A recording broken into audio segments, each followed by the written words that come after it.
అది కంప్లీట్ అవుతుంది. ఈ మంత్రి పదవి వచ్చిన తర్వాత మీ మార్క్ సాటిస్ఫాక్షనరీ మార్క్ దేని మీద ఉందంటారు? ఈ ప్రాజెక్ట్ నాకు ఒక తృప్తినిచ్చింది, లేదంటే నాకు టచ్ అయింది. నాకు ఒక్కటండి, నేనేమంటానంటే ఈ ఈ నేను ఈ 2 సంవత్సరాలు మంత్రిగా ఉన్నప్పుడు దేన్ని నేను పునాదులు వేయలే. రాజశేఖర రెడ్డి గారు పునాదులు వేసిన వాటిని జగన్మోహన్ రెడ్డి గారు ప్రారంభించారు, నేనున్నాను. నెల్లూరు బ్యారేజీలు 2 కూడా రాజశేఖర రెడ్డి గారు పునాదులు వేశాడు. రీమోడలింగ్ ఆఫ్ నెల్లూరు బ్యారేజెస్ 2 కూడా జగన్మోహన్ రెడ్డి గారు ప్రారంభించినప్పుడు నేను అక్కడ ఉన్నాను. అది నాకు సంతోషం. అంటే ఒక మంత్రిగా శిలాఫలకం పైన మీ పేరు, మీ రిబ్బన్ కటింగ్లు, మీ శంకుస్థాపనలు, పెద్ద పెద్ద బ్యానర్లతో మంత్రిగా మీకు మీరు అవే కదా గొప్పగా ఒక మినిస్టర్ ఫీల్ అయ్యేది.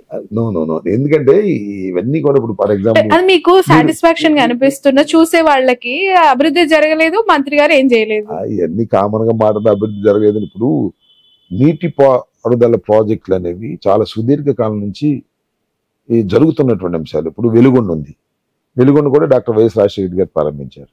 నెల్లూరు బ్యారేజ్ రాజశేఖర గారు ప్రారంభించారు. పోలవరం డాక్టర్ రాజశేఖర గారు ప్రారంభించారు. ఇవన్నీ డాక్టర్ రాజశేఖర గారు ప్రారంభించినాయి కదా. ఆయన కన్న కళలకు ప్రతిరూపాలే కదా. చంద్రబాబు ఏమన్నా ప్రారంభించాడా? ఆయన ఆలోచన చేశాడా? అవి కంప్లీట్ అయినప్పుడు చాలా సంతోషం. మొన్న వెళ్ళాము వెలుగొండ, ఓ టన్నల్ 2 టన్నల్స్ ని ఇనాగరేట్ చేసాం, we're feeling happy. Nellore barrage open చేసాం, వీఆర్ ఫీలింగ్ హ్యాపీ. పోలవరం కూడా చేస్తే చాలా సంతోషంగా ఉండు. నేను మంత్రిగా ఉన్నప్పుడే పోలవరం ఇనాగరేట్ చేసినట్టయితే చరిత్రలో నిలిచిపోయినటువంటి గొప్పవాడిని అయ్యామని నాకు ఉంది మనసులో. కానీ అది కాలేదు, అనిపించట్లేదు, కాదు, కొంత బాధ అనిపించట్లేదు. బాధ కాదు, బాధ అనిపించడానికి ఏముంది? మనం టక్కన కట్ చేయడానికి ఏదైనా చిన్న విషయమా? మీరు ఒకటి శ్రావణి గారు మీరు గుర్తుపెట్టుకోండి, పోలవరం ఎప్పుడు పూర్తవుతుందో ప్రస్తుతం చెప్పలేను అని చెప్పిన మొదటి నీటి పారుదల శాఖ మంత్రి, ఇరిగేషన్ మంత్రి. చెప్పడానికి ఎంత ధైర్యం కావాలి? చెప్పాను. ఇప్పుడు ఏమైపోయావండి? ఎన్నికలకు ముందే ప్రారంభించి ఎన్నికలకు వెళ్తాను అని చెప్పానా? ఏమైపోయావండి? ఇప్పుడు ఊరుకునే వాళ్ళ మీరు? ఇప్పుడు నన్ను అడగలరా ప్రశ్న? నాకు తెలుసు, అది చూసా, పరిశీలన చేశా. We cannot say now, there are so many hurdles. Chandrababu తప్పిదం చేశాడు. చంద్రబాబు కాఫర్ డ్యాములు పూర్తి కాకుండానే డయాఫ్రమ్ వాల్ వేశాడు. వరదలు వచ్చి డయాఫ్రమ్ వాల్ కొట్టుకుపోయింది. ఆ డయాఫ్రమ్ వాల్ భవిష్యత్తు తేలితే తప్ప ఈ ప్రాజెక్టు ముందుకు వెళ్ళదు. డయాఫ్రమ్ వాల్ ప్రాజెక్టు భవిష్యత్తు తేల్చవలసింది కేంద్ర ప్రభుత్వం, సిడబ్ల్యూసి వాళ్ళ దగ్గర ఉంది. వాళ్ళు మొన్న నిర్ణయం తీసుకున్నారు. ఇప్పుడు ఉంది. ఎన్నికలకు ముందే పూర్తి చేసి ఎన్నికలకు వెళ్తామని సవాల్ చేశాను అనుకోండి. అంతకుముందు ఇరిగేషన్ మంత్రి దేవినేని ఉమాలాగా ఏమైపోయాడు నేను? సో ఉన్నది ఉన్నట్టుగా చెప్పకపోతే తప్పు అవుతుంది. ఉన్నది ఉన్నట్టుగా మీరు అంటున్నారు, కానీ అనిపించదా సార్? అది అసమర్థత. ప్రతి సందర్భంలో, ప్రతి మాటకి, ప్రతి విమర్శకి ప్రతిపక్షం ఉంది. చంద్రబాబు ఉన్నారు, లోకేష్ ఉన్నారు, పవన్ కళ్యాణ్ అడ్డుకున్నాడు, కేంద్రం సహాయం చేయట్లేదు, చిన్న చూపు, పదే రాజధానుల అంశం, భూముల అంశం, ప్రాజెక్టుల అంశం, అభివృద్ధి అంశం. నేను ఒక మాట చెబుతా, అది చంద్రబాబుకి మమ్మల్ని హక్కు ఎక్కడుంది? చంద్రబాబు ఏం చెప్పాడు? ఎన్నికలకు ముందు పోలవరానికి నీళ్లు ఇచ్చి ఎన్నికలకు వెళ్తానన్నాడా? చేశాడా? సో మీ ఆదర్శం ఇప్పుడు? నో, చేయలేదుగా. అబద్ధం ఎందుకు చెప్పాలి? నేనేమన్నాను? ఎన్నికలకు ముందు పోలవరం పూర్తి కాదని చెప్పాను. నాది కరెక్టా? ఎందుకు కరెక్టా? ఉన్నట్టు చెప్పానా లేదా? అంతే తప్ప ఎన్నికలకు ముందు ఓపెన్ చేయడానికి ఇదేమన్నా చిన్న బిల్డింగా టకటగా స్లాబ్ వేసి చేయడానికి? ఇది గ్రేట్ ప్రాజెక్ట్, వరల్డ్ లోని great project. Not in Andhra Pradesh, not in India, world లోని గ్రేట్ ప్రాజెక్ట్ ఇది. అది ఎన్ని సంవత్సరాలైనా జరిగినా క్వాలిటీగా చేయాల్సిన బాధ్యత ఏ ప్రభుత్వానికైనా ఉంటుంది. నేను మరొకసారి చెప్తున్నా, పోలవరం డిలే కావడానికి కారణం చంద్రబాబు నాయుడు గారి అవివేకం, చంద్రబాబు నాయుడు గారి తొందరపాటు చర్య. కాఫర్ డ్యాములు పూర్తి కాకుండా డయాఫ్రమ్ వాల్ వేయటం, నది డైవర్ట్ చేయలేదు, స్పిల్వే పూర్తి చేయలేదు. ఛాలెంజ్ చేసి చెప్తున్నా, ఇది వాస్తవాలు.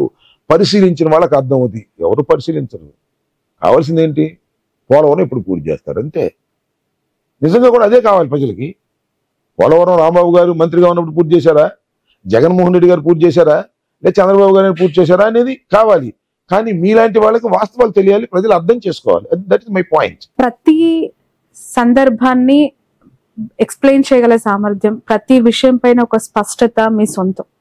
రాంబాబు గారు అంటే ప్రతి అంటే ఏ ఇష్యూ వచ్చినా దాన్ని చాలా మంచిగా ట్యాకిల్ చేస్తారు అనేది మీపై మీడియాకి లేదంటే కొంతమంది ఎడ్యుకేషన్ బ్యాక్గ్రౌండ్ ఉన్న వాళ్ళకి అర్థమవుతూ ఉంటది, మిమ్మల్ని అదే కోణంలో చూస్తూ ఉంటారు. బట్ మీకెందుకు ఇలాంటి బిరుదులు సంబరాల రాంబాబు అని?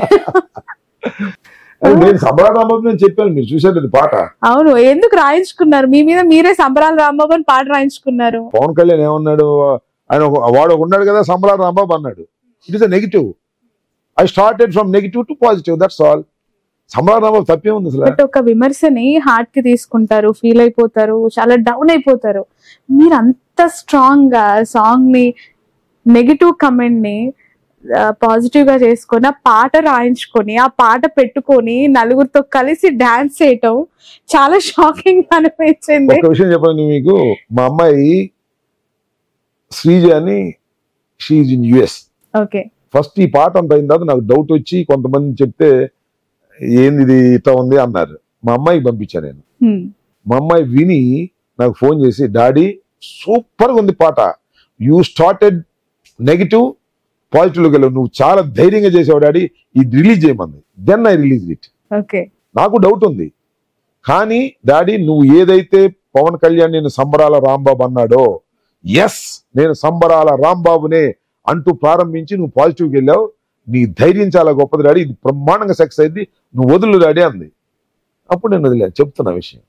సో అసలు నేను సంబరాల రాంబాబు అంటే ఏంది, అదే తప్పు మాట కాదు కదా. సంబరాల రాంబాబు సినిమా ఉంది, మీరు చాలా వాట్ ఈస్ దిస్. నేను రాంబాబుని, నాకు మా నాన్నగారు అమ్మగారు పెట్టిన పేరు, సంబరాలని కదిపారు. నిజంగానే నేను సంబరాలు చేస్తాను, ఏది ఇప్పుడే కాదు, నేను ఎమ్మెల్యే కాకముందు కూడా ఈ సత్తెనపల్లిలో ముగ్గులు పోటీలు నిర్వహిస్తాను. ఆ ముగ్గులు పోటీలు ఎండింగ్ లో పెద్ద సంబరాలు చేస్తాను, భోగి మంట వేసుకుని డాన్స్ చేస్తాను. నేను ఇది 4th టైమో 3rd టైమో డాన్స్ చేయటం. మొన్న డాన్స్ నేను పాట రాయించి ఆ పాటకు డాన్స్ చేశా. మొన్న డాన్స్ సెన్సేషన్, ఇంకా అది సెన్సేషన్ కావడానికి పవన్ కళ్యాణ్ నన్ను సంబరాల రాంబాబు అని సినిమాలో పెట్టాడు కదా, ఆ నెగిటివ్ నుంచి తీసుకుని వచ్చి ఇక్కడ కూర్చున్నా. ఓకే, ఆ పాటకి పవన్ కళ్యాణ్ కారణం, మరి ఆ డాన్స్ కి ఎవరు కారణం? హీరో కూడా, పవన్ కళ్యాణ్ కూడా అలా చేయలేరే, అంత అద్భుతంగా చేశారు. చాలా మంది నాకు ఫోన్ చేసి ఏం చెప్పారంటే, నీ డాన్స్ అద్భుతంగా ఉంది, పవన్ కళ్యాణ్ కూడా చేయలేడు, ఒక చిరంజీవి మాత్రమే చేయగలుగుతాడని చెప్పారు. నిన్ను డామినేట్ చేసేది చిరంజీవి గాని పవన్ కళ్యాణ్ చేయలేడు, మాట్లాడి ఇట్లా అంటాడు తప్ప డాన్స్ చేయలేడు, నువ్వు 66 సంవత్సరాలైన పవన్ కళ్యాణ్ కన్నా అద్భుతంగా చేసావని నాకు సినిమా ఫీల్డ్ వాళ్ళు ఫోన్ చేసి చెప్పారు. ఓకే, పేర్లు చెప్పడం అనవసరం, చెప్పండి. పేరు చెబితే వాళ్ళు బాధపడతారు. సో మెగాస్టార్ ఇన్స్పిరేషన్ అంటారు? నాకేం ఇన్స్పిరేషన్ ఏం కాదు. మామూలుగా మీ ఫేవరెట్ హీరో? నా ఫేవరెట్ హీరో మెగాస్టార్ కాదు. నాకు అక్కినేని నాగేశ్వరరావు గారు నా ఫేవరెట్ హీరో చిన్నప్పుడు. ఓకే. మెగాస్టార్ కూడా మంచి డాన్సర్ గా నేను I like him. Even Pawan Kalyan కూడా లైక్ చేస్తా సినిమాల పరంగా. బట్ పవన్ కళ్యాణ్ నేను పాలిటిక్స్ చేస్తానంటే ఎక్కడ తెచ్చేటట్టు చెప్పండి. ఎంతమందిని నాశనం చేశాడు, ఎంతమంది నాశనం అయిపోయారు, ఇప్పుడు ఎంతమంది నాశనం కాబోతున్నారు. నాశనం అయ్యే వాళ్ళకి అవుతున్నామని తెలిసినప్పుడు వాళ్ళే జాగ్రత్త తెలియదు వాళ్ళకి. వెళ్తూ ఉన్నప్పుడు నష్టం వస్తే వాళ్ళే దూరం అవుతారు. మీకు ఎందుకు అంత పట్టింపు?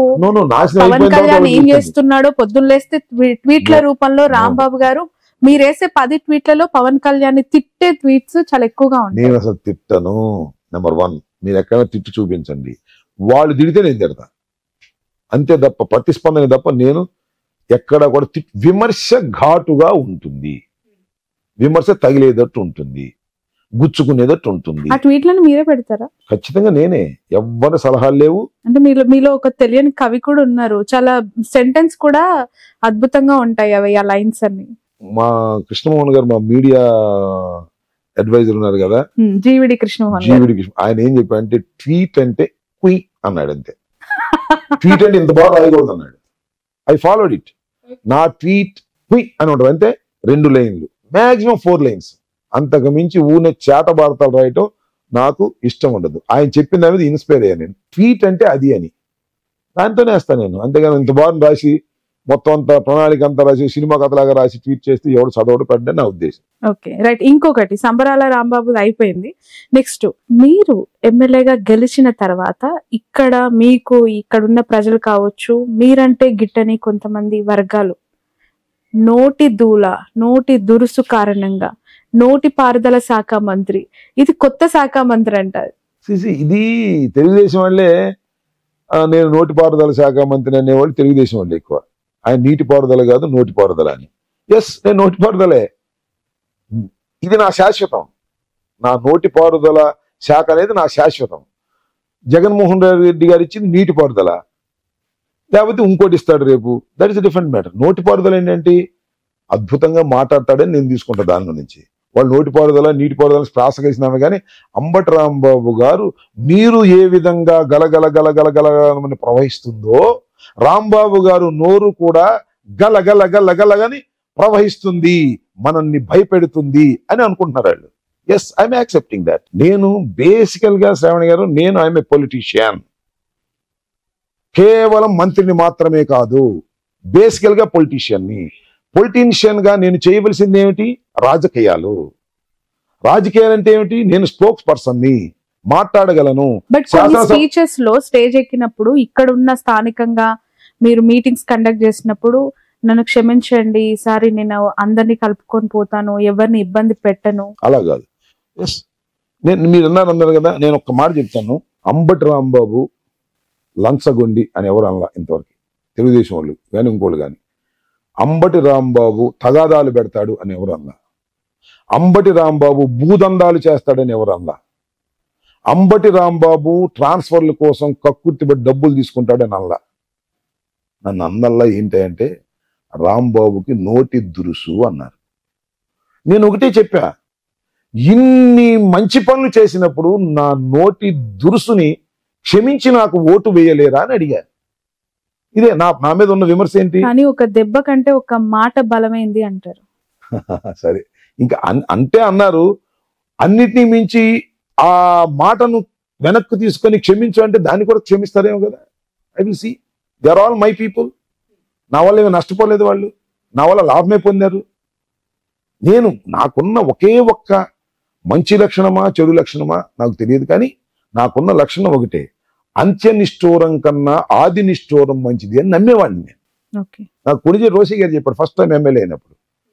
శ్రావణి గారు వచ్చి నాకు ఇంటర్వ్యూ కావాలంటే ఇప్పుడు కుదరదంటాను, మీరు బాధపడితే నేనేం చేయను, కుదిరినప్పుడు చెప్తాను. వాళ్ళు వచ్చింది, మీరు ఇంతకుముందు చాలాసార్లు అడిగారు నన్ను, కుదరదని చెప్పాను. ఒకరోజు హైదరాబాద్లో ఒక 10 నిమిషాలు ఇవ్వండి అన్నారు, కుదరదమ్మా అని చెప్పాను. బట్ నేను చూసుకోవాలి కదా, కుదురుద్దని చెప్పి మిమ్మల్ని తిప్పి ఇబ్బంది పెట్టకూడదు కదా. అలాగే పనికి ఎవరైనా వచ్చారనుకో ట్రాన్స్ఫర్, అబ్బాయి అక్కడ మనోడు ఉన్నాడా, నేను కథ పనులు వెళ్ళిపోమంటాను. కానీ ఏం చెప్పాలంటారు నన్ను చాలా మంది, చూద్దాంలే చేద్దాంలే అంటారు.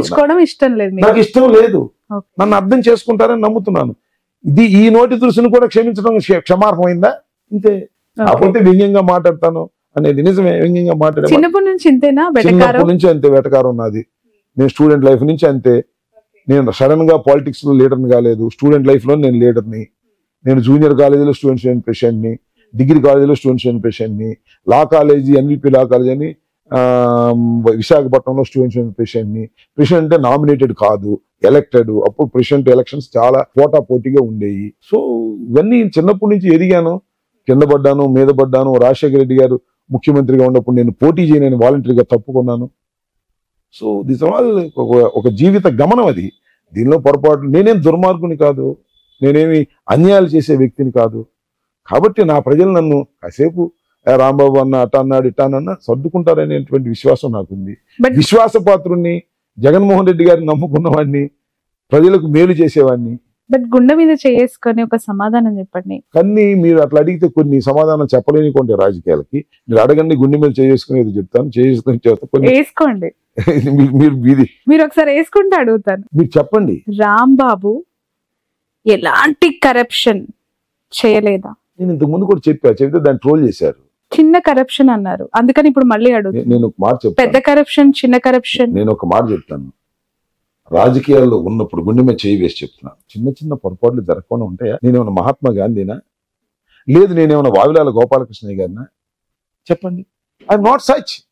బట్ ఈ రాష్ట్రంలో ఉన్నటువంటి తెలుగుదేశం నాయకులు కన్నా నేను చాలా సిన్సియర్ని. అధికారంలో ఉంది వైఎస్ఆర్ సిపి పార్టీ, తెలుగుదేశం కూడా అధికారంలో ఉంది. ఒకప్పుడు అది ప్రతిపక్షంలో ఉంది, ఉండొచ్చు. అధికారంలో ఉంది, అధికారంలో లేకపోయినా కదిపేది మీరు, ప్రాజెక్టులు చేసేది మీరు. నేను చెప్తున్నా కదా, రాజకీయాల్లో ఉన్నప్పుడు ఇవాళ ఉన్న పాలిటిక్స్ ఏంటి ఒక్కసారి ఆలోచించండి శ్రావణి గారు. ప్రజలు ఆలోచించే వాళ్ళం రాజకీయాల్లో.